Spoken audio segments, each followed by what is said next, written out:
Sometimes life doesn't push you forward, it just locks a door and waits. That's exactly what happened to Lena Carter. She wasn't trying to change the world. She only wanted to belong in Ichnet to create something beautiful, something that mattered. At 25, she worked quietly behind the scenes at Eclipse Atelier, a high-profile design studio tucked in the restless heart of Brooklyn. Her job was safe, small, structured, but her heart had always wandered beyond the edges of her role. She'd stay late, sketching silhouettes no one had asked for, not because she had to, but because something inside her whispered that she could offer more. And yet, that kind of hope doesn't always make you friends. It was one of those evenings when even the air feels tired. Her boss had barked orders all day. Deadlines blurred into cold coffee and blank stares. By the time Lena packed up, the office was nearly dark, the kind of dark that makes you wonder if you've stayed too long chasing something no one else believes in. She walked home, one slow breath at a time, craving the silence of her apartment, the soft hum of her kettle, the stillness. But when she reached her building, a blinking red light met her at the door. System error. No access. Please contact building management. Just like that, her home disappeared behind a screen. No key. No code. No way in. Only the quiet echo of her footsteps and the soft ache in her chest. She considered sleeping in the lobby, but the idea felt too much like giving up. And Lena had already given up too many times before. Then she remembered him, the man from 9C. She didn't know his name, only the shape of him always in a crisp jacket, briefcase in hand, eyes full of somewhere else. They'd crossed paths twice, maybe 3 times, once in the elevator, once by the mailboxes, but he hadn't looked away the way others did, and sometimes that's enough. So she walked up 12 floors with hope and hesitation in her throat, and she knocked. Not because she was sure he'd help, but because when the world locks you out, even a stranger's kindness can feel like home.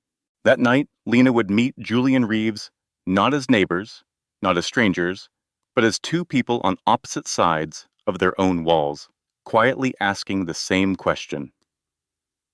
Can I trust someone with the softer parts of me? But before that door opened, there was another she'd been knocking on for years. At the office, Lena's quiet brilliance didn't shine the way loud ambition did. While others climbed ladders built on applause, she built dreams on scraps of fabric and long nights. That day she'd finally put pencil to paper, sketching a dress for the upcoming spring, line bold, delicate, and entirely hers. She wasn't trying to steal credit, just share something she believed in. But before she could finish the final details, a voice sliced through her focus. Lena, this isn't what I asked for. Her manager, Janice Thornton, stood over her desk with a look that made the room feel smaller. I needed the sales deck, not whatever this is, she said, gesturing toward the sketch, like it was a mess someone forgot to clean up. I completed the report, Lena said softly. This was just an idea, something that you're not paid to have ideas. You're paid to execute mine. Across the room, a coworker chuckled under her breath. Natalie Green, sharp heels, sharper tongue. Maybe stick to stapling reports next time, Lena. And Lena? She said nothing, not because she agreed, but because she'd learned that not every fight is worth picking, especially when your heart is already tired from carrying what no one else can see. The office had long emptied, leaving only the quiet hum of distant traffic and the echo of her own breath. Lena packed her things slowly, her manager's harsh words still ringing in her ears like a song stuck on the wrong note. She told herself not to take it personally, but some wounds, no matter how familiar, still sting. Outside, the night had a chill to it, the kind that made you tuck your hands deeper into your coat and walk a little faster. Just as she stepped into the open air, her phone buzzed. She hoped for a message from a friend, A kind word. Anything. But it wasn't that. It was worse. Due to a system upgrade, it's, the electronic locks in your building are temporarily offline. Repairs will begin tomorrow. Please make alternate arrangements for the night. She stopped in her tracks. Alternate arrangements? What arrangements? She checked her bag again, hands trembling slightly, then her keychain, as if the answer might be hiding in a pocket she'd missed. But the spare was inside, and the door sealed tight. A hotel wasn't an option. Her paycheck, stretched thin by Brooklyn rent, didn't leave room for that kind of emergency. And her friends? They lived scattered across the city, hours away by slow buses and sleepy subway lines. She didn't have the strength to chase comfort tonight, so she walked home anyway, back to the building she couldn't enter. The lobby was empty, sterile in its silence. The night guard gave her a tired shrug. Systems down. Nothing I can do. She stood there for a moment, unsure what to do with her body, her bags, her disappointment. One night, she whispered to herself, but it wasn't the night that scared her. It was the weight of this night, heavy, lonely, and already too long. And then, a flicker of memory. A face. The neighbor from 9C. She didn't know his name. Just the way his shoulders squared in his suit, the soft click of his polished shoes. How he once held the elevator without being asked.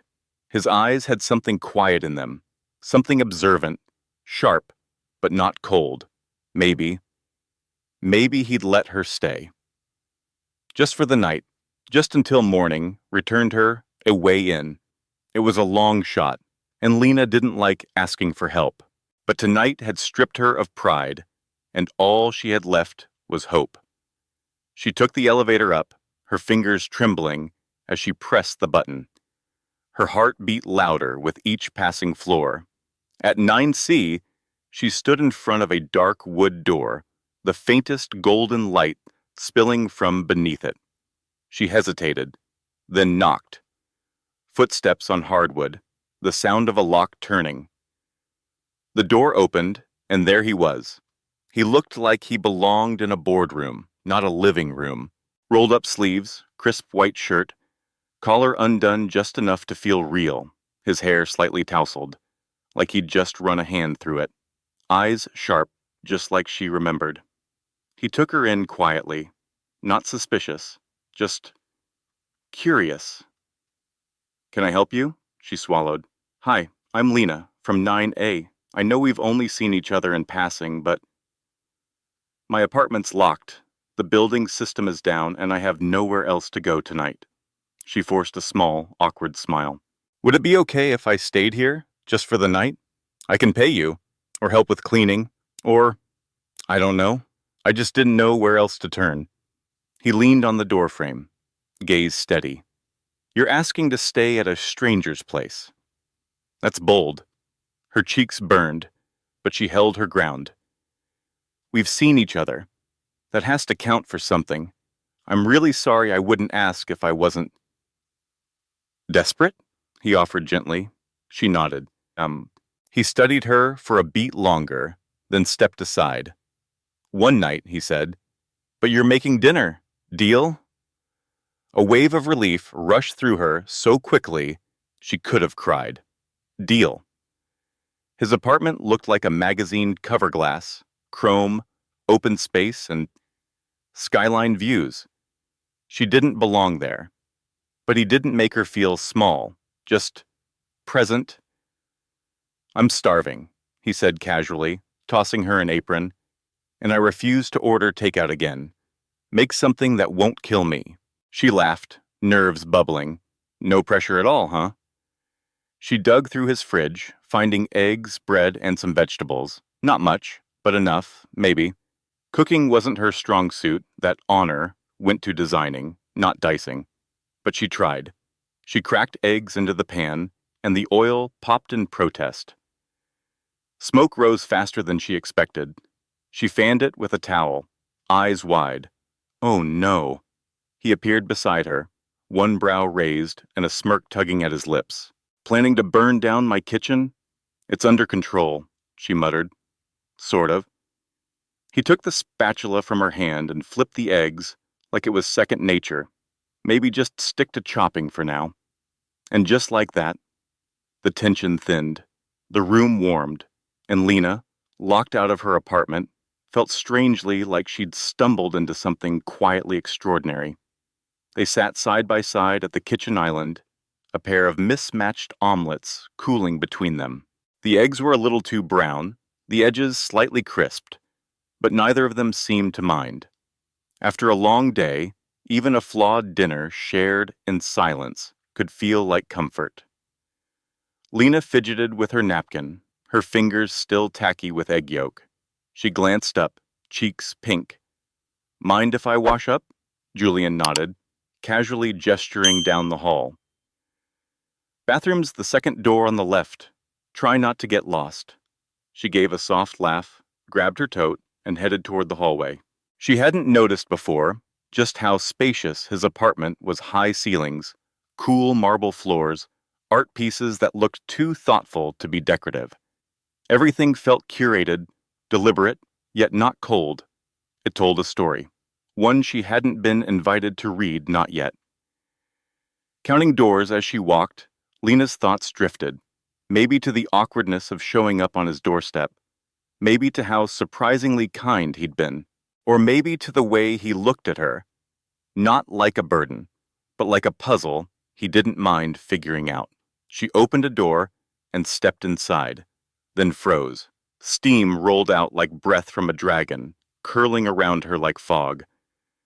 Behind a frosted glass panel stood Julian in the shower, unaware, unbothered, entirely too real. Her heart lurched to her throat. She gasped, wide-eyed. Oh my God! She slammed the door, hands flying to her face, her skin now burning for an entirely new reason. Wrong room. Very, very wrong room. Mortified, she dashed back to the kitchen and dove into the nearest safe activity, scrubbing dishes like her life depended on it. Moments later, footsteps echoed down the hall. Julian entered, hair damp, fresh shirt pulled over broad shoulders, and the smallest smirk tugging at his lips. Didn't expect company in the shower, he said, casually toweling his hair. Lena buried her face in her hands. I am so sorry. I thought it was the bathroom. I didn't see anything. I swear. His laugh was easy, not mocking, not cruel, just warm. It's okay. Happens more often than you think. He paused, grinning. Well, not exactly like that, but close. She peeked through her fingers, cheeks still aflame. You're disturbingly calm about this. He shrugged. Life's full of accidents. No point wasting time being embarrassed about the harmless ones. Something about his tone, unshaken, gentle, made the tension in her shoulders dissolve. They returned to their seats, omelets now lukewarm, but the air between them lighter somehow. He looked at her with quiet curiosity. So, what's your story, Lena? She hesitated, then let the words come out, slow but true. I work at Eclipse Atelier. I'm a designer, technically, but I think they'd prefer if I just followed orders and kept my head down. Let me guess, he said. You had the nerve to think creatively. She nodded. I pitched something new. My boss acted like I'd committed a crime. Julian leaned back, his expression thoughtful. Sounds like she's intimidated. People who can't do what you do often hate you for trying. Lena blinked, taken aback. It wasn't just what he said, it was how easily he saw through it. Through her. Thanks, she said quietly. That actually helps. As they cleared the dishes, Lena's phone buzzed on the counter. A new message from her manager lit up the screen. Revised sketches. On my desk by 8 a.m. No excuses. She stared at it a moment, lips pressed into a thin line. Julian caught her expression. More chaos? She sighed. More expectations. Less time. Story of my life. He tilted his head down the hallway. Guest room's yours tonight. You look like someone who hasn't exhaled in days. A small, grateful smile tugged at her lips. You sure? I wouldn't offer if I wasn't. As she settled into the unfamiliar softness of a stranger's guest bed, her mind should have been spinning with anxiety deadlines, mistakes, tomorrow's demands. But instead, it lingered on a different image entirely. The blurred silhouette behind a wall of steam. She fell asleep not knowing what any of this meant, only that for the first time in a long while, someone had seen her stumble and hadn't turned away. The next morning, Lena found herself wrapped in the scent of freshly brewed coffee. It crept into the guest room like a gentle invitation. She blinked against the morning light spilling through tall windows, stretched, and sat up still in yesterday's clothes, but wrapped in a quiet sense of safety she couldn't explain. She walked into the kitchen, where Julian was already pouring 2 mugs. His hair was still damp from a shower, his sleeves rolled casually up. Sleep okay? He asked, handing her a mug without a second thought. Surprisingly well, she said, taking it. Then, more hesitantly, the building's management just emailed. The lock system's going to be down for another 2 days. He didn't even blink. Then stay. Just don't set off the smoke alarm again. She laughed, easing into the chair by the counter. No promises, but I'll try. Determined to make herself useful, she offered to cook dinner again that night. Julian raised an eyebrow, clearly remembering the eggs, but didn't argue. Lena sifted through his pantry and landed on grilled cheese sandwiches. Safe, simple, hard to ruin. As she melted the butter and pressed slices of bread into the skillet, she noticed him leaning casually against the counter, arms folded, watching her with quiet amusement. You're really going for redemption, huh? He teased. She grinned. I refuse to be remembered for almost burning down your kitchen. They ate by the window, where the city glowed like a living thing. Skyscrapers shimmered under twilight, and silence stretched comfortably between them until Julian finally spoke. So, he said, this boss you mentioned, the one who acts like your creativity is an offense? Lena took a slow breath. Her name's Janice.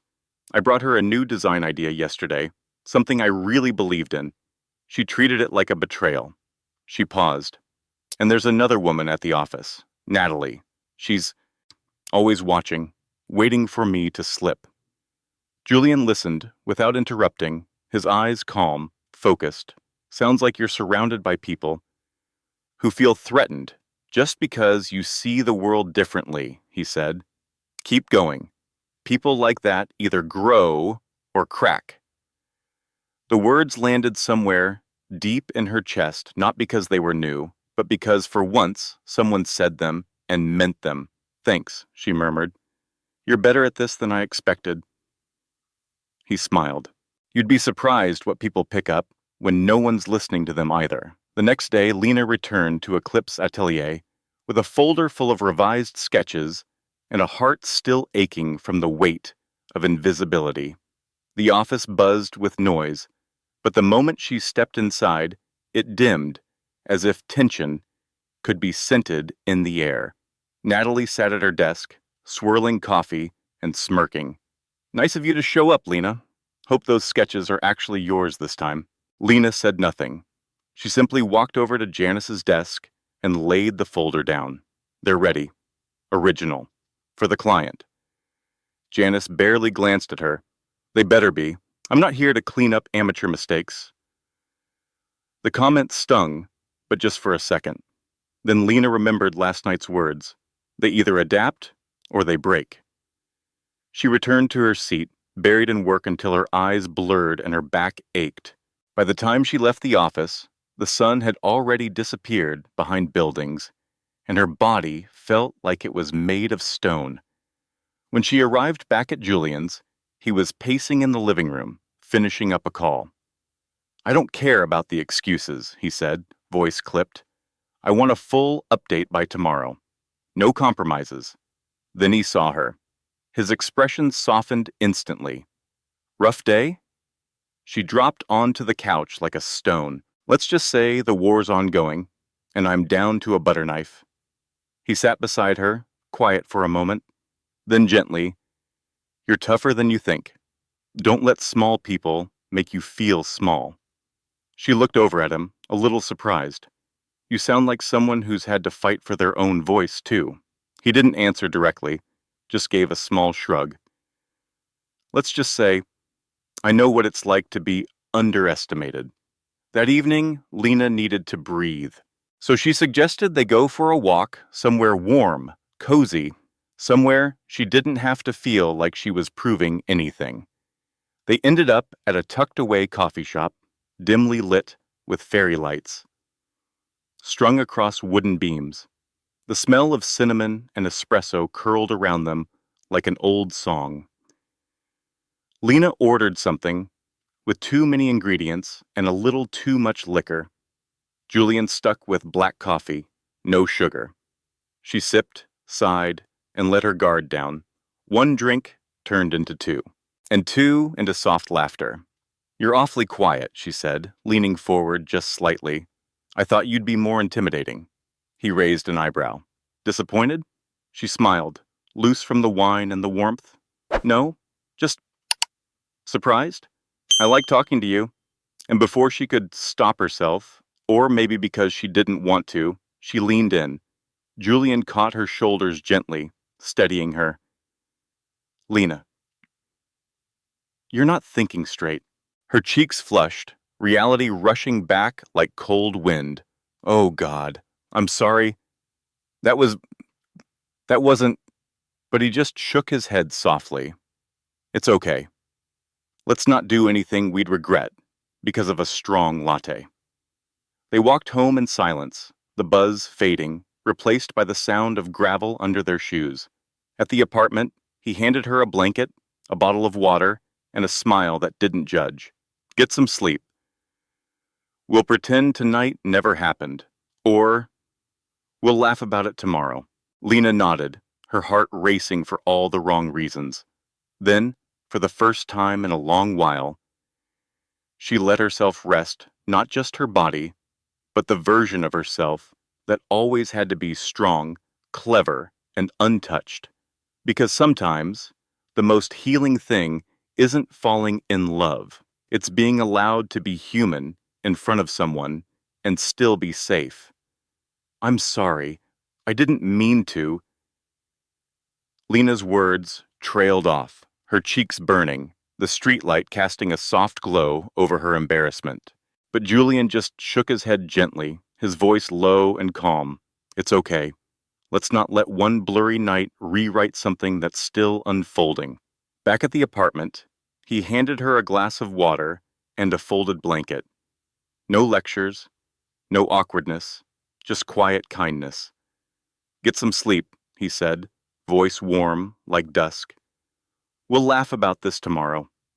Lena could only nod, mortified but strangely grateful. It had been a long time since someone handled her mistakes with grace instead of judgment. The next morning arrived slowly, golden light pouring through the windows like honey. She blinked against the headache and the blur of last night's memories. Toast popped in the kitchen. Julian was moving around like nothing had happened. She patted in, still half asleep. "About last night." He glanced over, unfazed. "Don't worry. Just don't make a habit of kissing strangers." She laughed, the tension cracking like morning ice. "Noted." They shared breakfast in easy silence, and somewhere between toast and coffee, something quiet shifted the kind of trust that doesn't need words to announce its arrival. But comfort never lingers long when the world keeps pulling at your edges. Back at work, the calm shattered. In the break room, Natalie stood by the coffee machine, holding up one of Lena's designs like it was evidence in a trial. "I found this in the shared folder. Weird how it looks exactly like what you pitched last week. Got anything to say for yourself?" Lena's stomach dropped. "That's my work. I created it. Last month." Natalie tilted her head, eyes glinting. "Then prove it. Because Janice wants a full rewrite by morning." or you're done. The air closed in. But then she remembered Julian's words. Keep going. They either adapt or they break. That night, Lena returned to the only place she felt steady Julian's. She sat cross-legged on his couch, laptop open, sleeves rolled up. Her fingers moved fast, redrawing lines she'd already drawn 100 times before, this time not for approval, but for truth. Julian passed behind her, slowing his steps. You've been at that for hours. She didn't look up. I have to redo everything. They're trying to say I stole my own work. He leaned on the doorframe, arms folded. You'll show them? People like you? You shine, whether they want to see it or not. His words wrapped around her like armor. Not loud, not dramatic, just enough to help her keep breathing. The next evening, he suggested a walk. Something simple. Trees, air, space. They wandered through a quiet park, not far from his place. Eucalyptus trees whispered overhead, and fallen leaves crackled beneath their feet. The city, for once, felt far away. Lena slowed, her voice barely above the breeze. My dad built a small business from nothing, she said. When he passed, my mom unraveled, and now she's in a coma. Julian said nothing. She continued. My stepdad and his daughter took what was left, house, savings, everything, said it wasn't mine, and just like that, I was out, alone. I've been clawing my way back ever since. He finally spoke, his voice low. That's a lot, Lena, but you're still here, still standing. That counts for more than you know. She looked up at him. And you? What's your story? He paused, as if weighing what to reveal. I'm just someone trying to protect what matters. That's all. His phone buzzed. Another work call. He stepped away, his voice fading into the distance, leaving Lena staring at the sky, wondering what he wasn't saying. Later that night, back on his couch, she curled up with her laptop still open, deadlines looming, the battle unfinished. But for the first time in years, she felt safe. Not because the world had changed, but because someone had finally chosen to stay. The next morning, Lena stood in the elevator of Eclipse Atelier, clutching her newly revised portfolio, like it was the last piece of herself she still controlled. Outside, the city buzzed, but inside the glass-walled office, silence stretched thick and judgmental. She'd spent all night pouring herself into those sketches, redrawing not just lines, but belief in her ideas, her instincts, her worth. She could hear Natalie whispering to Janice near the reception desk. Words like dishonest, unprofessional, liability. Her heart pounded, but she kept walking. When the elevator doors opened, Lena took a breath, squared her shoulders, and stepped into the fire.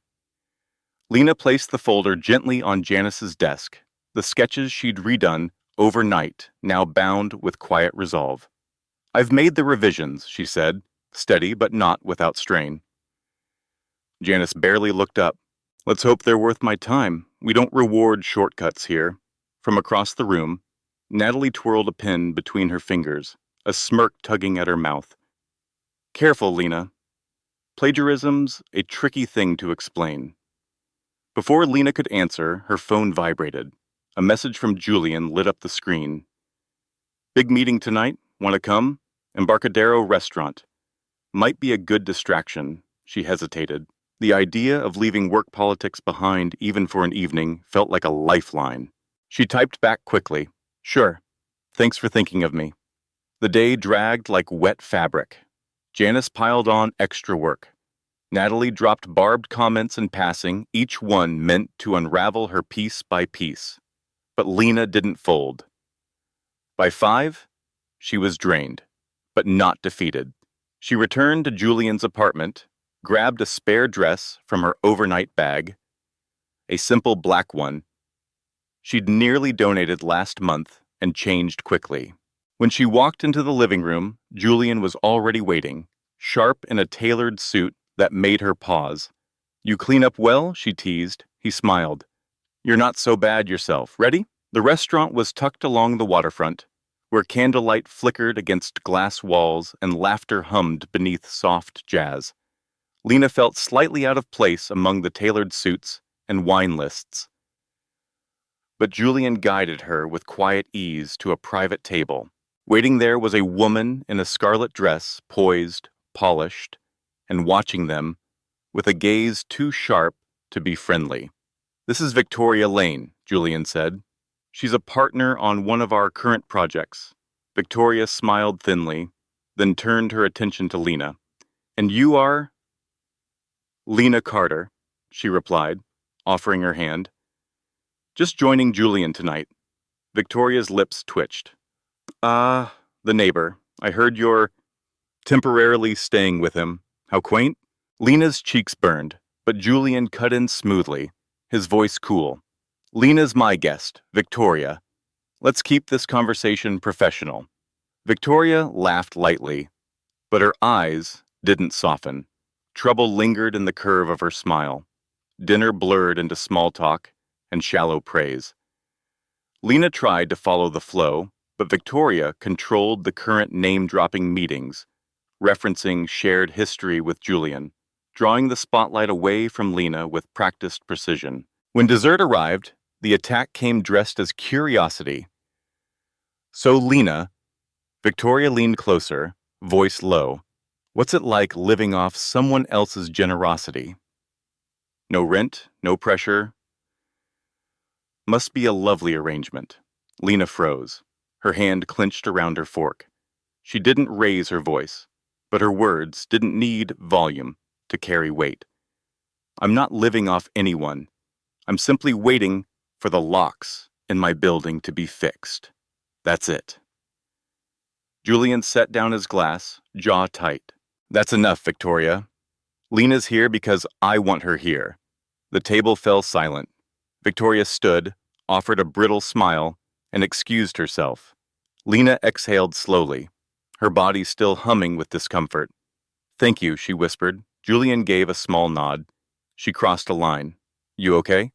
She managed a faint smile, not used to being in the spotlight. The next day, the storm returned, this time louder, crueler. Lena entered the conference room and stopped cold. Natalie stood confidently at the front, presenting a design nearly identical to Lena's, the one she'd sketched late into the night, the one she thought had finally captured her voice.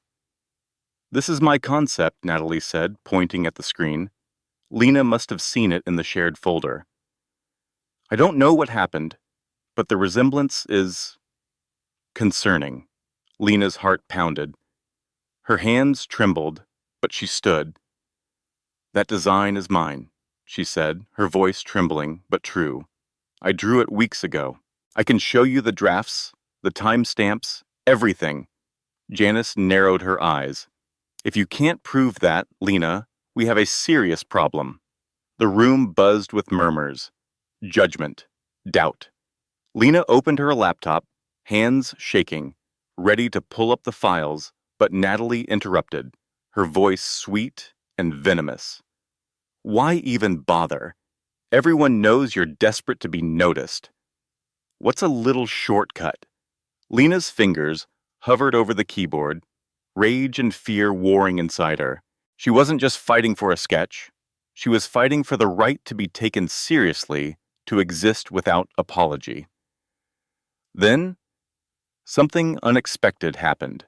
The tension in the room was thick, brittle, like a thread pulled too tight.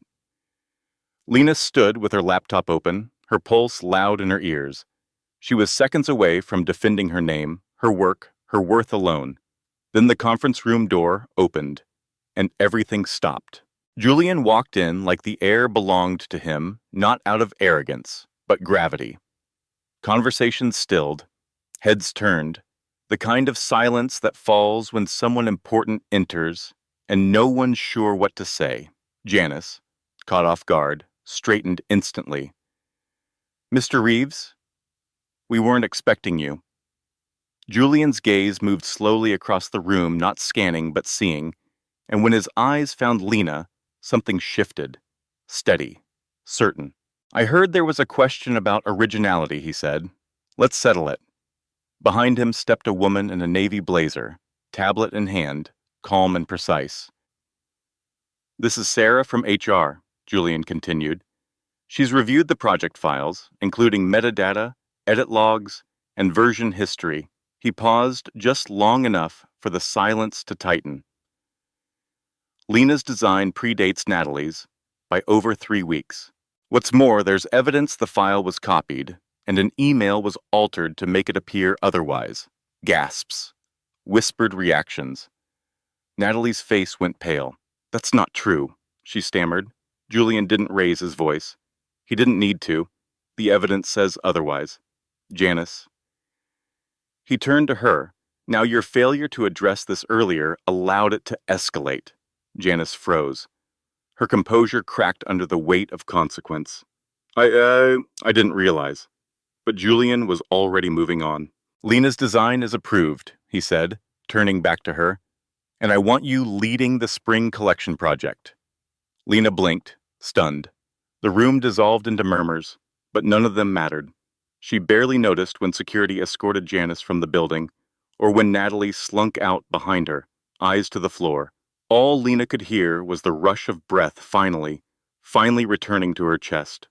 Later, she caught up to Julian in the hallway, her steps quick. You're the CEO? She asked, somewhere between amazement and something softer. Why didn't you say anything? He exhaled, rubbing the back of his neck. I wanted you to see me, not the title. You've got enough people judging you. I didn't want to be one more. She looked at him a long moment, then, no more secrets. Deal? He smiled, small and real. A real one this time? Deal. That evening, Lena offered to cook as a thank you. But Julian had other plans. My car's acting up, he said. Come with me? I could use a second pair of hands. They ended up parked on a quiet street near the edge of the city, beneath flickering street lamps and a sky slowly forgetting how to be blue. Julian popped the hood and frowned. You know anything about engines? Lena laughed. Only that they break when you really need them. She handed him tools, teasing him when he fumbled the wrench. You're hopeless, she said, gently nudging him aside. Let me try. They worked together clumsily, playfully, until grease marked their fingers and the engine sputtered back to life with a reluctant roar. Julian stepped back, grinning. Not bad, Carter. You're full of surprises. Lena wiped her hands on a rag, smiling back. Takes one to know one, Reeves. As they drove home, the city lights scattered across his windshield like stars caught mid-fall. She glanced sideways at him, heart oddly steady. She had knocked on his door as a stranger, but now, sitting beside him like this, she wasn't sure what they were anymore, only that something had shifted. He caught her gaze and raised an eyebrow. What's that smile for? She shrugged. Just thinking, you're not the worst neighbor. He chuckled, and for a moment, it all felt right, simple, safe.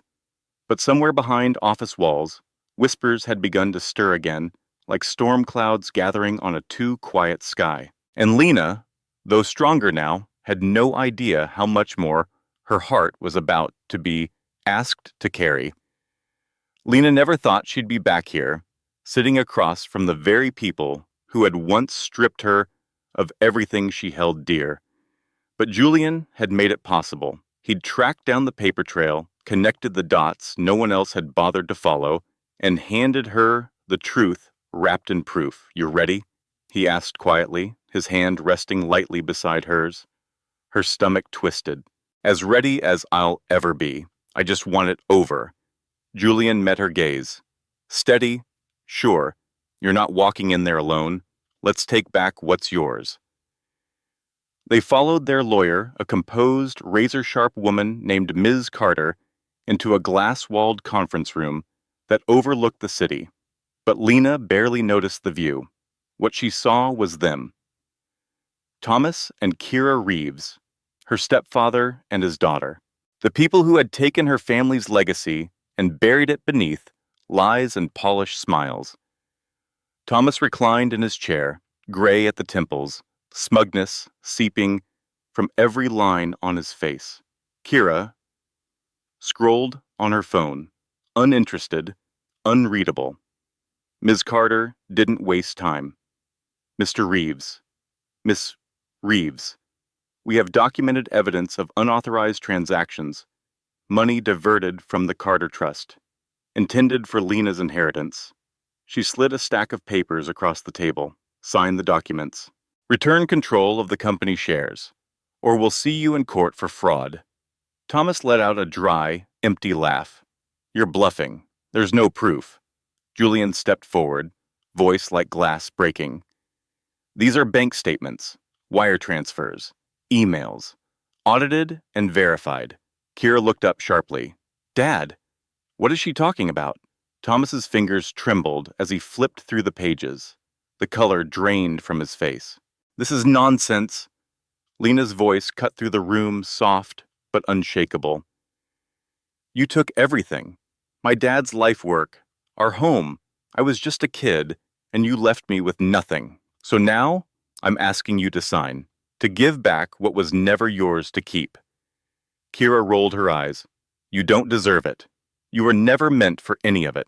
Julian's jaw clenched, his words calm but cold. Watch your words. Lena's worth, more than either of you will ever understand. Thomas, now pale and defeated, picked up the pen and signed. His voice cracked as he mumbled an apology that didn't land. Kira signed too, eyes sharp with quiet rage, but she said nothing. Ms. Carter collected the documents, then turned to Lena with a nod. It's done. The shares are yours again. Congratulations. Lena let out a breath she didn't know she'd been holding. Relief washed over her, like warm rain, but it didn't feel like triumph. It felt like something more fragile. Closure. She turned to Julian. Gratitude welled up in her chest. Thank you, she whispered. He gave her hand a gentle squeeze. You did the hard part. That night, he took her to a barbecue joint tucked away in a lively corner of the city. Checkered tablecloths, the scent of smoked brisket, laughter spilling from open windows. Lena still felt like her body was catching up to what her soul had just survived. You didn't have to do all this, she said, poking at a plate of ribs and cornbread. Julian shrugged, a playful gleam in his eyes. You deserved a celebration. And I'm starving. Also, you're not cooking. She laughed, a real one, light and full, the kind that hadn't come easily in a long time. They talked between bites, letting the world blur into background noise. Lena found herself saying things she hadn't planned to say. I've got the company back, but what if I'm not ready? What if I mess it up? What if I'm not enough?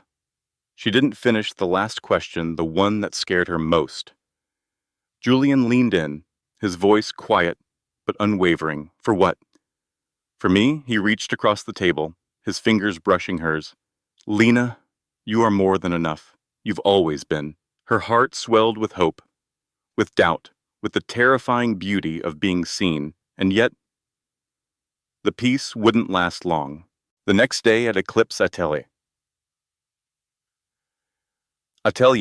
a shadow spread through the halls before Lena even entered the room. People looked at her differently. Quiet stares, half whispers. By lunchtime, the rumor found her. Someone had accused her of an inappropriate relationship with a college professor, a scandal from years ago that had never existed, now resurfaced like rot beneath polished floors. Her breath caught. She knew exactly who was behind it, Victoria Lane. The message had been sent anonymously, but its intention was anything but subtle. Whispers swirled at Eclipse Atelier, a scandal, an accusation, something from Lena's past that had never existed, now dragged into the light by someone who wanted her dimmed.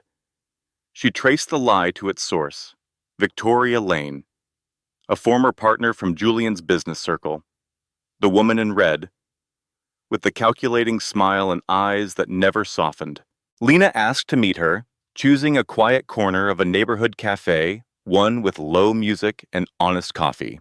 Victoria arrived 15 minutes late, dressed flawlessly, her latte already stirred. Lena didn't waste time. Her voice was calm. but her hands were clenched beneath the table. Why are you doing this? I've never done anything to you. Victoria smiled without warmth. You're in my way. Julian is distracted, and I don't lose to girls like you. Lena stood. Her heart thundered, but her voice held. He's not something to win, and I'm not someone you can push aside. She walked away, not triumphant, but resolved. Her name had been tarnished, but her truth untouched.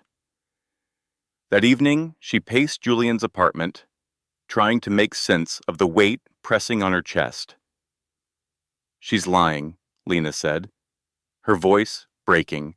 I worked hard. I had top grades. There was never anything inappropriate, just a rumor from someone who didn't like me. Julian's expression darkened. She's playing dirty. I'll take care of it. And he did. He made calls, traced the origin of the rumor, found the professor at the center of the false story, now retired, who confirmed it had been a misunderstanding, planted years ago by a jealous classmate. Julian drafted a formal statement, shared it with the company's internal team, and just like that, the shadow receded. Victoria's contract was terminated, her name scrubbed from any future collaborations, her intentions laid bare. When Lena saw the email, her breath caught. You did all that? For me? She asked. Julian didn't hesitate. No one comes for you on my watch. Later that night, they sat on his balcony. The city stretched out below them, flickering lights, invisible stories, people moving through their own invisible battles. Lena's voice was soft. I like you, Julian. I do, but I'm scared. She hesitated, then went on. You're a CEO. You've got everything figured out. And me? I'm just learning how to stand. He reached for her hand, warm and certain. I don't care about titles, he said. I care about you. The woman who keeps showing up, even when everything tells her not to. A silence passed, not awkward, but sacred. Then he whispered, Let me show you what it means to stay. The next morning, he suggested a walk. No expectations. Just fresh air and a chance to breathe. As they strolled through sunlit streets, Lena's phone buzzed. A new message from Eclipse Atelier. She opened it. A promotion. Creative lead on the spring collection. Her vision finally seen. She smiled to herself, her steps a little lighter. But even as sunlight warmed her skin, a new weight began to form. Later that evening, she stood outside a grand Pacific Heights home, its stone pillars and iron gates casting long shadows across the driveway. It had been months since she first knocked on Julian's door, and now she was about to meet the people who had shaped him. You okay? Julian asked, stepping beside her. Lena smoothed the fabric of her dress, navy blue, stitched by her own hands. What if they don't like me? Julian reached for her hand, his voice steady. Be yourself. That's more than enough. They stepped through the gates, greeted by twinkling string lights and laughter drifting from the garden. At the center stood Eleanor Gray, Julian's grandmother.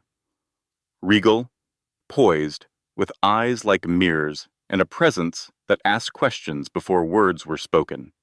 She embraced Julian, then turned to Lena.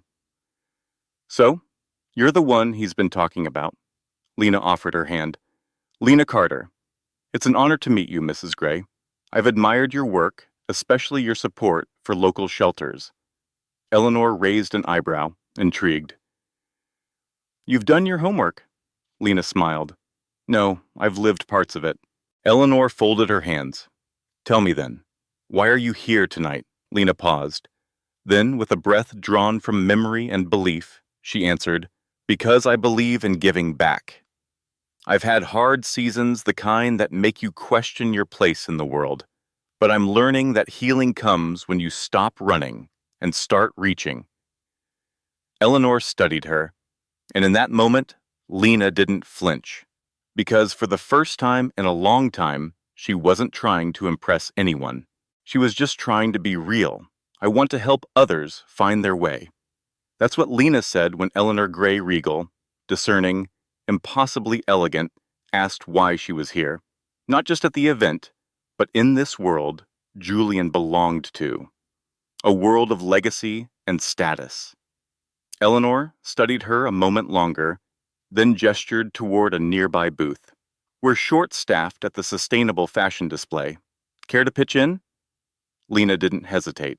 She rolled up her sleeves and got to work sorting donations, chatting with guests about repurposed materials and ethical design. Her eyes lit up when she spoke of giving old things new life. Her hands moved with purpose.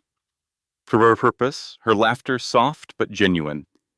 Even Eleanor noticed. Later, Lena pitched an idea, a pop-up runway show with volunteers modeling the refurbished pieces. She rallied a team, rearranged the space, and turned donated clothes into a statement of art and resilience.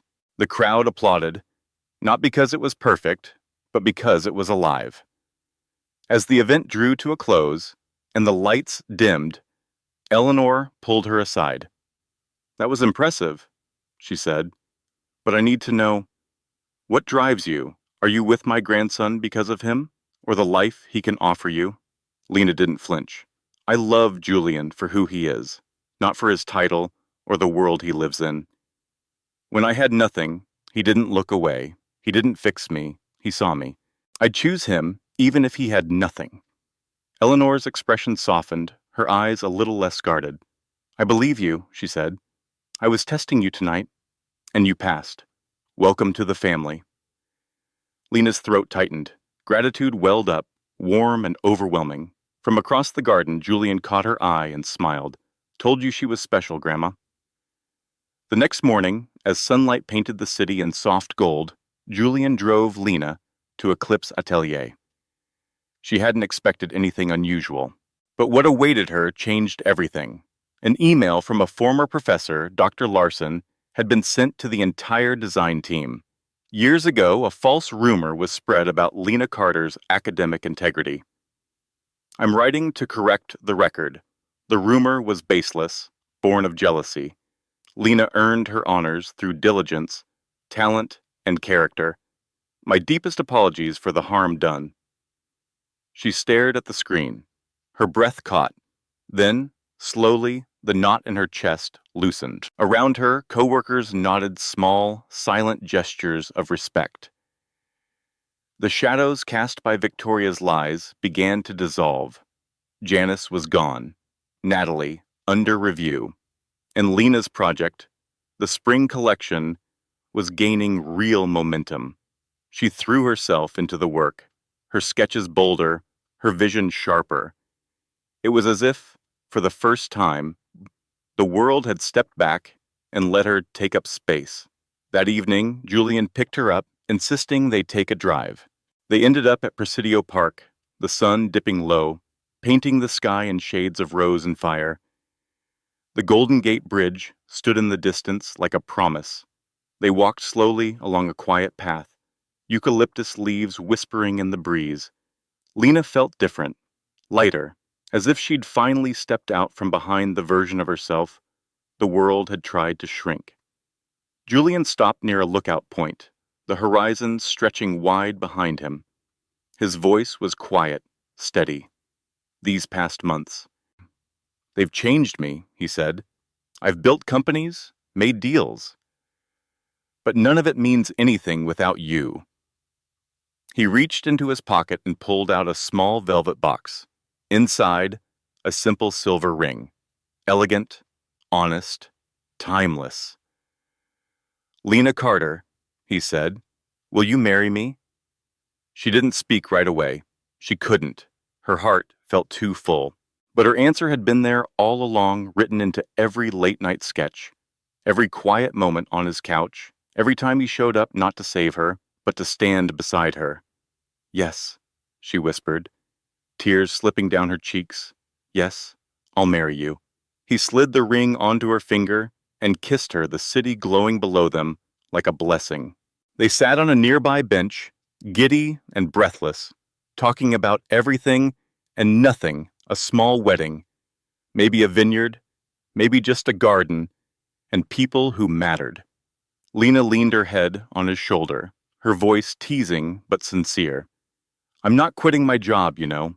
I want to build something that's mine, not just lean on what's already yours. Julian laughed, gently brushing a hand down her arm. I wouldn't have it any other way.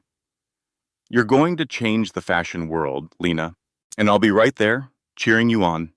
She smiled not because she was in love, not because her name was finally being recognized, but because she believed it. Her life, once locked behind a door, was now wide open, and she was finally walking through. A week later, Lena returned to the grand house in Pacific Heights, not as a stranger, not as someone proving her worth, but as someone already welcome. Julian's parents greeted her with warmth that didn't need performance. His mother, Linda, wrapped her in a hug that said, "You're already family. We've heard all about you," she said. "You're exactly what Julian needed, someone who stands her ground." His father, Robert, chuckled and added with a wink, "Just don't let him think he's always right." Julian groaned. Lena laughed, and somewhere in that laughter, she felt something settle in her chest, like home. Later, as dessert was served and string lights swayed gently in the breeze, Eleanor raised her glass. "To Lena," she said, her voice clear and sure, "for bringing light to our family. And to love the kind that finds us when we've stopped looking." Glasses clinked. Lena caught Julian's eyes across the table.